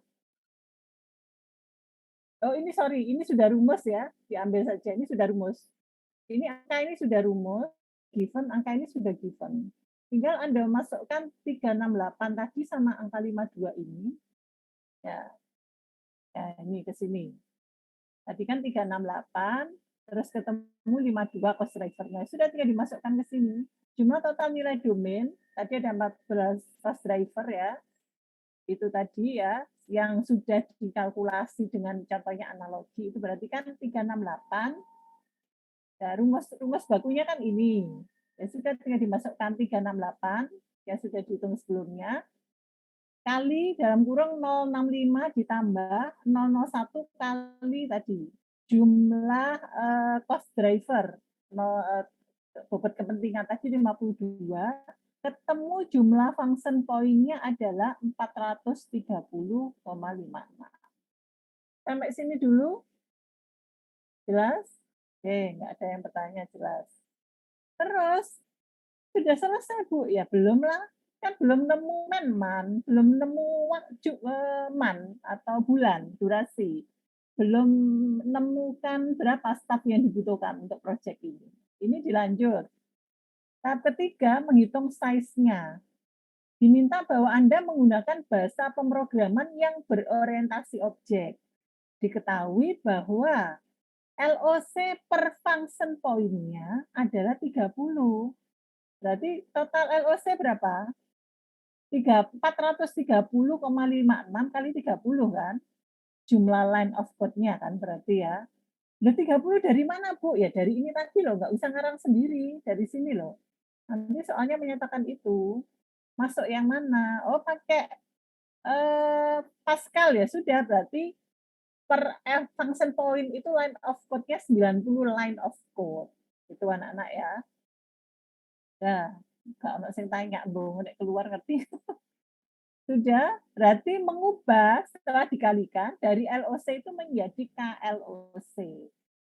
Ya, nanti kan open source toh silakan dibuka. Walaupun saya nggak ngasih karena offline, saya berikan di kertasnya. Tapi karena online ya buka aja PPT-nya. Kan tadi ada CA berapa, MA, CBMD, terus daftar tabel, line of code per FP, berbagai bahasa pemrograman. Ya sudah, ikutin saja. Sehingga dikalikan dari 430 tadi ketemu bahwa LOC-nya untuk studi kasus ini tuh 12.916,8. Nah, ini harus dikonversi ke kilo. Dan ingat, berapapun ya, selain 0, 0,1, 0,2 selalu dibulatkan ke atas. Berarti menjadi 13 kilo line of code. Nah, sudah ketemu KLAC-nya. Sekarang tahap keempat, menghitung konstanta kompleksitas proyek. Ini sudah given ya, tabel ini sudah given angka-angkanya. Tinggal nanti di soal minta si tipe sistemnya apa, atau kalau mestinya dikasih di soal. Dari hasil requirement dan desain diketahui bahwa produk yang beroperasi di tipe sistem semi detached. Ya, berarti CA-nya sekian, MA, CB, MP. Dan kita ambil nilai konstanta ini. Berdasarkan ini sudah given ini, nggak usah ditarik angkanya. Loh Bu, kenapa? Itu kan sudah penemuannya Pak Beribun tadi ya. Kalau mau tahu lebih lanjut silakan dicari sendiri. Nah, sekarang ke rumus effort. Effort itu rumusnya CA dikalikan size dalam KLOC pangkat MA. Nilai CA dan MA sudah kita dapatkan dari tabel ini. 3.0 dan 1.12. Tinggal dimasukkan saja kan, 3.0 kali 13, nah ini enggak serumit kuliah apa sih matematika itu. Apa, matematika yang sulit itu. Ya enggak sesulit itulah ya. Tinggal diakarkan, nah ini saya nggak tahu ya. Coba nanti cari kalkulator ya. Kalkulator apa yang bisa ngitung akar yang ini, pangkat yang pecahan gini saya kurang tahu ya. Coba nanti kamu cari. Kan ini kan nggak ada yang bulat toh. Harusnya kalau pangkat 1 lebih itu kan, taruhlah kita ambil pangkat 1 ya, berarti kan 3 kali 13, 39 ya. Tapi karena ada masih 1,2 sudah nanti dicari. Ketemu di 53.05% atau man dengan 152 jam kerja. Effortnya itu gitu. Ingat ya, ini itu kalau dikerjakan satu orang. Butuhnya itu, sorry saya ralat. Yang jadi PM diperhatikan, cara membaca effort. Nggak jadi PM pun diperhatikan, siapa tahu masuk UTS. Apa makna 53.05%? Maknanya adalah jika proyek itu dibutuhkan dalam 1 bulan, butuh orangnya dibulatkan ke atas 54 orang. Tapi kan kita nggak ngerjakan dalam sebulan. Loh, tapi kok satuannya? Iya, nanti kan tinggal dibagi. Berarti kalau 1 tahun dibagi 12, 54 dibagi 12, berarti minimal adalah ada 5 orang. Seperti itu cara menghitungnya. Nah, wes nanti sorry itu masih effort ya. Saya lanjutkan dulu aja, wes tak skip dulu. Effortnya ketemu sekian, wes. 53, ini belum dibulatkan karena belum staffing. Saya ralat 53.05%. Kemudian durasinya, rumusnya ini sudah given, CB kali EMB, tadi ambil yang semi detached tadi ya. CB-nya 2.5, E-nya tetap ya. E-nya tetap, karena kan E-nya dihitung dulu karena masuk ke D. 5305 pangkat 03.5. Ini saya nggak tahu pakai kalkulator apa. Coba saja, ketemu 10 bulan. Berarti proyek ini dikerjakan selama 10 bulan. 10 bulan. Nah, sekarang hitung produktivitas. Produktivitas itu size dibagi E. Size dalam KLOC tadi kan ketemu 13. Dibagi effortnya tetap, sorry saya ralat, tadi effortnya nggak dibulatkan. Dibulatkan yang bawahnya. 13 kilo line of code dibagi effortnya 53,05. Berarti produktivitasnya itu rata-ratanya per man, misalnya man itu per programmer ya, itu dalam sebulan dia harus ngoding 0,25 kilo line of code. Berarti kalau dikalikan 1000 berapa nak? 1, 2, 3. Kok sedikit ya? Cuma 250 line of code ya. Ya ini contoh hitung-hitungannya ya. Dengan menggunakan bahasa berorientasi objek itu sebulan itu ini nggak tahu rata-rata ya 250 line of code. Yang ahli ngoding siapa? Kayaknya kok sedikitan ya kalau sebulan ya. Cuma 250 line of code ya. Ya. Kemudian berapa butuh staffnya atau butuh orangnya berapa? Rumusnya E dibagi D. E effort diambil kembali dibagi durasinya 10 bulan. Ingat, orang selalu dibulatkan ke atas. Berarti kebutuhan tenaga orangnya itu adalah 6. 6 orang tenaga yang bekerja perharinya 8 jam. Jadi caranya gitu. Berarti di Kokomo ini nanti akan terlihat berapa durasi lama dalam satuan bulan. Produktivitasnya itu karena ini kita ngomong kilo line of code ya, disandingkan dengan function point berarti kan coding sama butuh berapa orang. Itu ketemu di sini nanti di Kokomo. Dengan di mana Kokomo ini salah satu metode yang sifatnya parametrik, kuantitatif. Apakah ada perusahaan Kokomo banyak, ada Poisson, Falsi, macam-macam. Enggak saya berikan semua daripada nanti ngeluh ya. Sudah cukup Kokomo saja, yang lain kalau pengen belajar silakan dipelajari sendiri. Itu anak-anak. Kemudian nanti kan sudah ketemu ya kalau ada soal, saya nggak tahu apakah soalnya narasi atau sudah silakan diisi angka-angka cost driver, kemudian hitunglah effort, hitunglah durasi, berapa jumlah orang yang dibutuhkan, ya cara ngecekkannya seperti ini. Saya sih berharap tidak seperti APSI ya, yang nilainya jomplang banget, yang dapat bagus, bagus banget, yang dapat jelek, jelek banget. Ya saya sih sudah ngasih bocoran-bocoran, berharap tidak ada yang ngulang sih di kelas ini, karena UTS juga persentasenya 25% ya, untuk melakukan normalisasi katrolling di kelompoknya, maka di UTS-nya juga harus dibuat. Itu anak-anak. Terus kemudian, terus dari Kokomo itu gimana Bu keluar rupiahnya? Ya itu harus nyari referensi lagi nanti.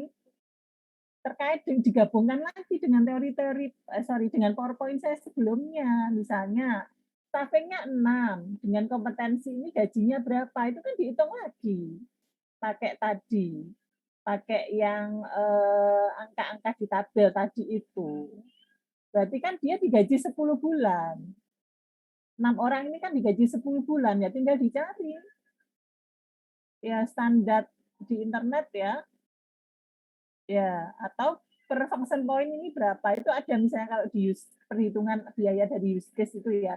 Use case yang standar, yang kompleksitasnya rendah, sedang tinggi itu ada persentasenya lagi rupiahnya itu atau dolarnya saya lupa. Saya juga dari use case. Kalau ini tadi dari LOC. Jadi function point. Jadi ini belum ketemu rupiahnya kalau dengan Kokomo. Cara menemukan rupiahnya ya diteruskan lagi. Dari SDM kan nemu 6 orang 10 bulan gajinya berapa, masing-masing dikalikan untuk SDM. Kemudian yang lain nggak terlihat, tersebar nggak terlihat. Ini masih durasi sama staffing aja. Dia digabungkan dengan yang lain, paling nggak kan nemu 10 bulan, nemu jumlah orang. Sampai ketemu rupiah ya ditambah-tambah, biar langsung, biar tidak langsung, dan lain-lain itu anak-anak. Ya, ada yang ditanyakan?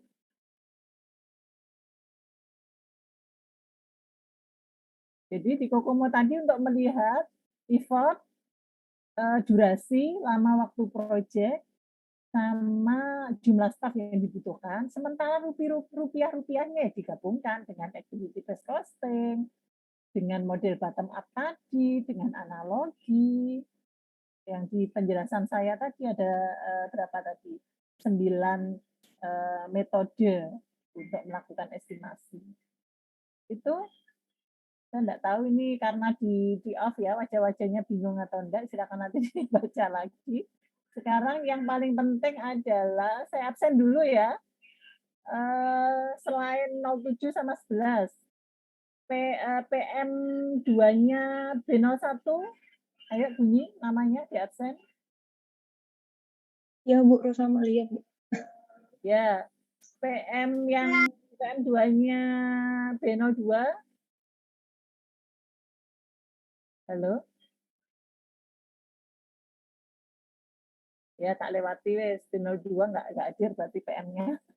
Tak rekap aja. Ya. Iya Bu. Oh ya Mbak. PM-nya yang ngurusi biaya ya, B03. Hadir Bu. B02. B02 hadir Bu. Ya, sambil nyebut nama ya. PM-nya B04. Saya B03 tadi, Bu. Oh gitu. Yang tadi Mbak Zarotul B02. Ya. Sekarang B04. Hadir Bu, Riki Wahyu. Oke, good. Yang keras gitu loh ya, dan enak. B05. Hadir Bu, Farhan Alif Andi. Ya. B06. Hadir Bu, Ridwa Jiraga. Ya. B07 tadi sudah. B08. Hadir Bu, Eva Tristan. Ya. B09. Hadir Bu, Abia. Oke. B10. Halo? B10. Jundulo. Jundulo kayaknya jaringan ya. Yang mewakili siapa? Kelompok B10. Halo? Iya Bu, PM2-nya Jundi. Oh ya, baik. Mungkin jaringan ya, karena tadi sempat terlempar. Ya, ini saya terangkan dulu. Harus menjadi entry point terutama yang jadi PM2 ya, yang ngurusi tentang manajemen biaya. Ya, jadi nanti saya perbaiki lagi di Classroom ya, atau bisa download dari link kemarin, karena saya nggak ngedit apapun, makanya namanya nanti juga nggak ada revisinya. Saya minta PM-nya membuat perencanaan manajemen biaya proyek berdasarkan template yang diberikan. Sengaja untuk yang kali ini, saya tidak terlalu strict membatasi, jadi silahkan kreativitas dari PM dan timnya, mau pakai tools atau metode yang mana. Yang jelas nantinya tetap harus terlihat total harga proyeknya berapa puluh juta atau berapa ratus juta dengan serangkaian hitung-hitungan, apakah awalnya mau pakai Kokomo dulu Bu untuk ngitung durasi, ngecek benar nggak sih kita 3 bulan dengan 4 orang. Nah itu bisa dianalisa. Kalau ternyata enggak Ibu ya berarti ada 2 kemungkinan kesalahan. Kamu salah di input cost driver sama tadi ya tingkat kepentingan atau jumlah cost drivernya yang berlebihan mungkin ya. Kalau melebihi ekspektasinya atau yang mana. Jadi ya cari yang mendekati saja 3 sampai 4 bulan dengan 4 orang. Kokomonya nanti dibuat semacam dinormalisasi ya. Kalau ternyata jauh banget selisihnya. Atau kita nggak kokomo Bu, langsung bottom up dengan benchmark melihat ini juga asosiasi profesi ini. Nah, itu nanti semua harus dilampirkan di belakang dokumen itu. Catat ya jadi PM ini. Jadi semua literatur referensi ya yang digunakan harus dilampirkan di halaman terakhir dari template itu. Karena ini agak dinamis ini, khusus yang hari ini. Karena saya tidak menstrik harus pakai apa, bebas. Pengumpulan di Classroom, kenapa kok Senin Bu, kok nggak Selasanya? Karena Selasa presentasi. Jadi harapannya Senin malam clear, nanti tinggal tayang saja PPT-nya.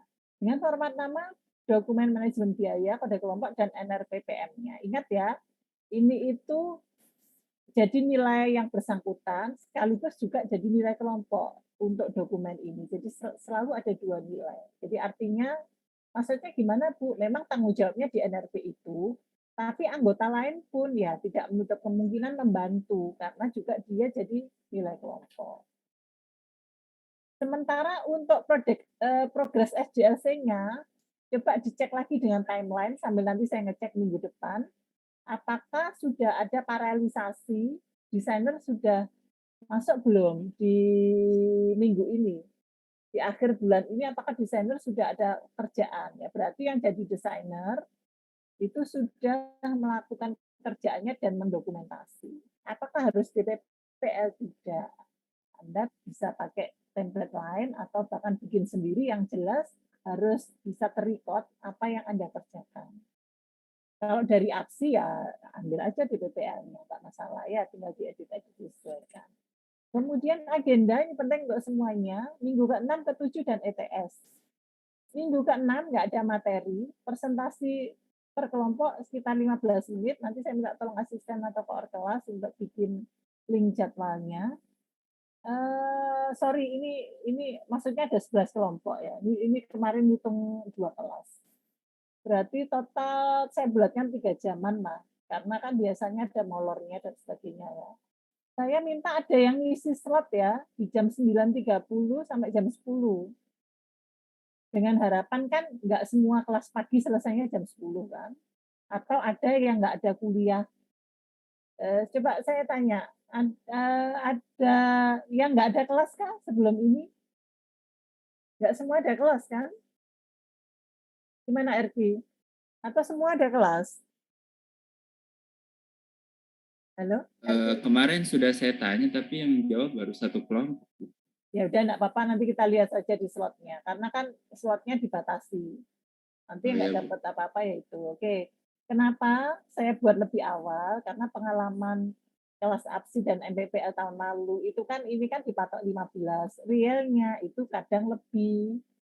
Ya karena masih ini ya feedback dari dosen, terus mungkin kendala jaringan kelompoknya belum masuk dan seterusnya. Nanti aturan presentasi sama kayak APSI ya. Nanti tanya saja yang nggak ikut APSI ke temennya yang kelas APSI saya. Jadi hadir 5 menit sebelum jadwal, open cam, nama jelas dan seterusnya, share screen dan seterusnya. Jadi harapannya untuk yang ada kelas jam 1 harap mengisi slot sebelum jam 11.30 untuk mengantisipasi kemoloran. Jadi jangan sampai kayak tahun lalu ternyata molor akhirnya bentur sama kelas setelahnya. Jadi main aman saja yang ada kelas jam 1 ngisi di awal-awal. Gitu ya Erki ya, dikasih kesempatan ngisi di awal slot untuk yang khusus ada kelas Ya, jam Bu. 1 Baik, Bu. atau jam 1.30. Ya paling enggak di akhir lah. Nanti kamu ngisi 12.45, 12.30 sampai 45 ternyata molor sejam kan jadi nabrak kelas 13.30. Kelas C ini enggak masalah ya. Kelas C sama sih ada kelas yang sore kan ya. Terus apa yang dipresentasikan nanti saya dibantu asisten nyatet komentar saya, tapi saya minta juga tiap kelompok juga ada notulen yang mencatat masukan dari dosen. Ya, silakan ditunjuk aja. Karena apa? Nanti kan akan presentasi lagi. Di akhir, di final project itu saya minta lagi, tunjukkan revisinya. Lah, saya nanti lihat catatannya asisten. Kalau nggak direvisi, ya nilainya nggak saya edit. Justru mana akan saya turunkan, karena nggak ada komitmen. Saya percuma review tapi nggak direken sama kelompok itu. Justru malah mungkin saya turunkan nilainya. Nanti kemudian saya persentase, saya bagi 2. Mulai dari project chapter itu ada 2 nilai, nilai awal, nilai revisi. Project scope, nilai awal, nilai revisi. Nah, revisinya selalu akan saya cek di presentasi selanjutnya atau paling jelek di final project. Terus tidak termasuk SDLC ya, jadi ini khusus yang manajemen proyek saja, nanti SDLC akan ada presentasi sendiri per peran. Ini peran terkait dengan project manager dulu. Terus minggu ke-7 itu nanti masuk juga materi ETS, kita bahas manajemen kualitas. Terus M8 nanti ETS via Zoom ya, tetap di Zoom, open cam. Soalnya nanti saya rilis entah di grup koor kelas atau di classroom, mungkin di grup aja ya, daripada di classroom nanti lebih lama. Ya open source ya, materinya sampai dengan manajemen kualitas. Itu agenda kita anak-anak, jadi mulai jujur yang project charter minggu yang di-upload kemarin itu, kalau kalian masih memungkinkan mau memperbaiki silahkan, saya menilainya pada saat presentasi, semua langsung saya nilai. Nanti saya yang durasi waktunya masih memenuhi di Classroom, nilai saya tayangkan di Classroom, kalau enggak nanti bisa lewat asisten atau koor kelas. Jadi saya sih transparan aja ya nilai. Nanti akan saya rilis nilainya, nggak kayak APSI kemarin mepet-mepet rilisnya. Nanti ini saya sih komit lebih rajin ngoreksi ya, biar nggak mepet-mepet entry nilai permanen. Itu anak-anak untuk agenda, apa ada yang ditanyakan, terutama yang jadi PM 2? Ya, izin dulu enggak apa-apa, mungkin ada kendala tadi. Ya, kalau enggak ada, ya silakan. Raffi dari kelompok B02 bisa Bu untuk jika ingin melakukan perubahan terhadap misalkan dokumen kemarin kayak dokumen ruang lingkup itu, apakah kita juga Boleh. menyertakan di submisi yang tugas?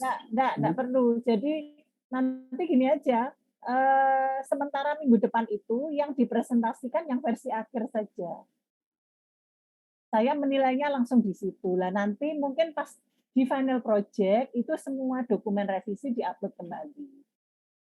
Ya, jadi yang di Classroom lama kan sudah expired, sudah nggak bisa upload ulang. Yang jadi saya beri kesempatan, kan saya belum melakukan penilaian yang di Classroom, baru tak download aja lah. Penilaiannya itu pada saat presentasi minggu depan. Jadi silahkan kelompok yang masih merasa ada hal yang perlu diperbaiki untuk ngupdate nilai, saya persilakan diperbaiki karena saya menilainya pada saat presentasi minggu depan. Mulai nilai project charter, nilai ruang lingkup, nilai jadwal, nilai biaya itu masing-masing ada nilai satu. Nilai kelompok. Ya, gitu ya. Raffi jelas ya? Jelas Bu, terima kasih. Ya, masih 9 menit saya agak maraton karena nanti 1:30 ngajar lagi. Untuk template memang saya nggak merevisi ya. Saya sih mau nyoba strategi kreativitas PM2 masing-masing kelompok ya. Sebentar ini saya keret kok nabrak partisipan. Ya, jadi ini ya, atau pesannya saya kurangi.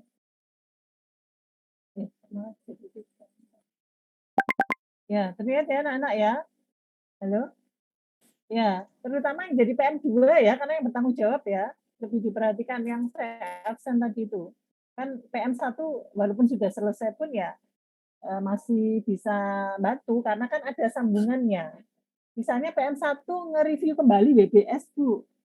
Misalnya, presentasi itu rata-rata kalau tahun lalu ya, WBS-nya kurang detail. Akibat WBS berubah, nanti PM2-nya itu harus menunggu revisi dari PM1 terkait dengan biaya yang model bottom up activity based costing. Karena kegiatannya lebih spesifik kan otomatis ngubah ke biaya juga. Ngubah ke biaya. Nambah leveling atau nambah proses di level yang sama kan juga berpengaruh terhadap biaya. Jadi masih memungkinkan ada perubahan setelah presentasi, bisa minor atau mayor. Nggak mungkin terus sebuah kelompok itu nggak ada revisi, nggak mungkin. Tinggal minor atau mayor gitu aja. Kalau revisinya minor berarti nilainya ya jauh lebih bagus ya daripada mayor. Nah ini sama. Nah, saya langsung ke template guide sama. Nah ini saya memang sengaja nggak mengedit. Jadi di cost unit of measure itu mengindikasikan bagaimana setiap tipe resource, tadi resource-nya 3 ya, SDM, peralatan, material, silakan ya, di situ nanti ada pembelian hardware, software, dimasukkan di situ, ada biaya langsung, tidak langsung, kemudian biaya pendukung, biaya utama untuk produksi perangkat lunak, itu diperhatikan, buka lagi PPT tadi, kemudian Anda tetapkan ID resource-nya apa. Loh Bu, sama ini contoh ya. Namanya contoh ya nggak lengkap, silakan. Apakah ada tim konsultan, ada pihak ketiga enggak, biaya langsungnya meliputi apa saja. Unit pengukurannya apa, menggunakan apa, apakah bulan, atau misalnya kalau konsultan itu dia modelnya lump sum output, ya terserah. Sudah level akurasi kalau bingung nggak usah diisi, level presisi nggak usah diisi, atau bisa ngisi ya nggak apa-apa. Ya, ada telepon tapi biarin aja. Saya selesaikan dulu. Kemudian kalau ada organisasional prosedur link, gambarkan bagaimana Sebentar ya, ini sama anak saya suruh lihat. Terus, ya, nanti aja Abi, nanti belajar lagi aja. Ya, ini jika ada ya, misalnya ada, ini saya sarankan nanti yang jadi PM, ini kan ada link-linknya di URL kemarin, kamu baca lagi linknya. Bentar ya, ini kayaknya harus diangkat teleponnya.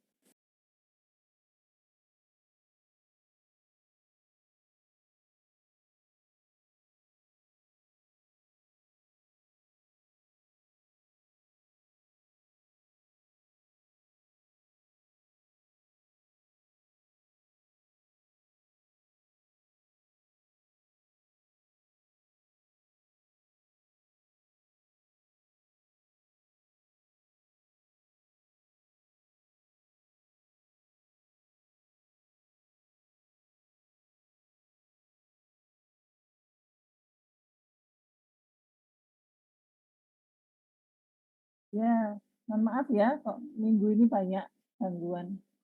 Ya, tadi sampai mana? Template ya. Ya, itu ya. Jadi intinya semakin PM itu berkreasi, nambah dari referensi lain, literatur, ngelengkapi beberapa, nggak hanya satu metode, tapi mix dan lain. Tapi nanti saya minta untuk dilampirkan sumber bacaan referensinya. Misalnya dari 9 teknik tools untuk estimasi, kan saya minta nggak cuma satu, atau mengcombine beberapa ya. Semakin banyak yang digunakan, semakin bagus hasilnya, ya karena saling melengkapi. Itu ya. Terus ini jika untuk project management cost tracking, apakah ada link yang secara langsung ya, terkoneksi ke project team timesheet ya, ini kayak kemarin itu loh ya. Nanti silakan koordinasi dengan PM1 di tiap BBS ID atau package name itu kode biayanya berapa. Jadi harus terkoneksi dengan BBS. Terus nominalnya berapa.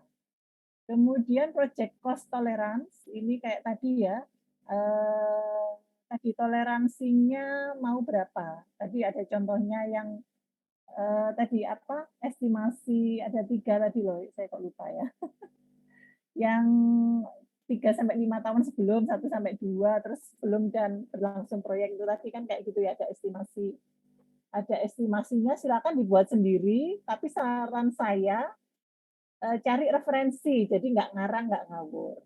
Ada referensinya, ada referensi ini, maka saya mengambil toleransi untuk ini nggak harus pakem PM, project office, project board ya. Misalnya kalian terkait dengan software prosesnya juga boleh ada toleransi. Tapi terkait dengan biaya, bukan waktu. Toleransi untuk ininya sampai dengan berapa? Oh ini pasti bisa ditoleransi kelebihannya sampai 2,5% untuk project manager. Untuk program office toleransinya antara lebih dari 25 sampai dengan 10%. Kayak gitu ya. Sudah memang sengaja saya suruh baca lagi yang jadi PM, karena kuliah ini memang banyak untuk studi mandirinya. Terus performance management ini kalau ada, kok nggak ada diaturkan saja ya. Sengaja saya nggak ngedit, nanti biar PM-nya atau notulennya mendengarkan nggak di Zoom ya. Kemudian cost reporting and format, ini tadi sebenarnya bisa pakai tadi ya, EVM ya. Coba aja disusun kalau bisa ya. Untuk dari mana? Ini kan presentasi minggu depan, berarti kan sudah ada kegiatan yang sudah dilakukan. Mulai dari perencanaan itu kan sudah konsumsi waktu kan, sampai dengan yang sudah bisa dilaporkan saja, enggak apa-apa. Untuk pelaporannya, additional detail nggak harus diisi, ya itu saja, nggak banyak. Nanti silakan dilihat link-linknya. Yang jadi PM2 terkait template, adakah pertanyaan sebelum saya akhiri? Sudah 1:30, hampir kurang 1 menit. Ya, nanti diskusi lagi ya. Intinya memang di template itu kan beda dengan tahun lalu ya. Saya minta ABC dan Kokomo. Saya nggak mewajibkan pakai apa ya. Intinya nanti akan keluar pembiayaan per activity di WBS dan totalnya ketemu berapa? 10 juta. Terserah pakai teknik apapun. Intinya itu untuk yang biaya ini.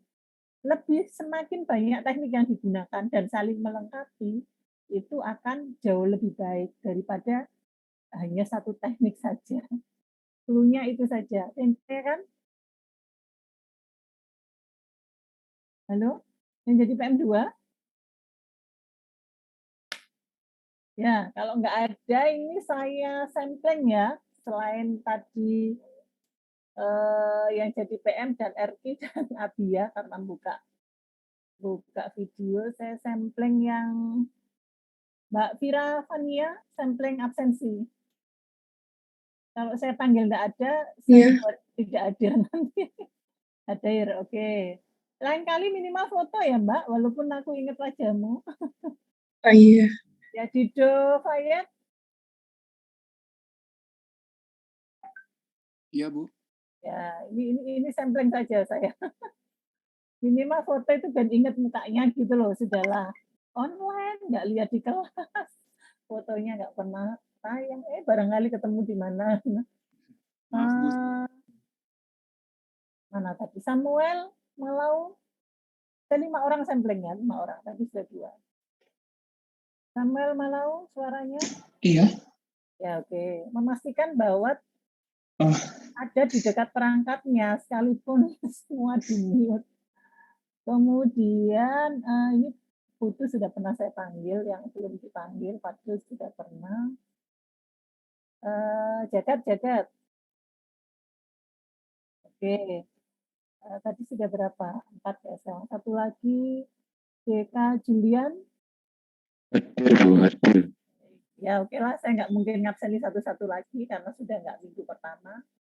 Nanti waktunya habis. Ya ini sudah saya rekap kelompok dan linknya tadi. Oh iya, sama tambahan untuk PM2 ya. Jangan lupa melampirkan semua referensi dari, tadi kan ada 9 tools, 9 metode dari metode yang digunakan. Ya, baik itu anak-anak, sampai ketemu minggu depan. Berarti tiap kalian nggak lama tuh kuliahnya. Sesuai jadwal aja atau masuk Zoom-nya. Jadi ikut lihat jadwalnya, jangan sampai pernah ada kelompok itu yang salah lihat jadwal. Jadi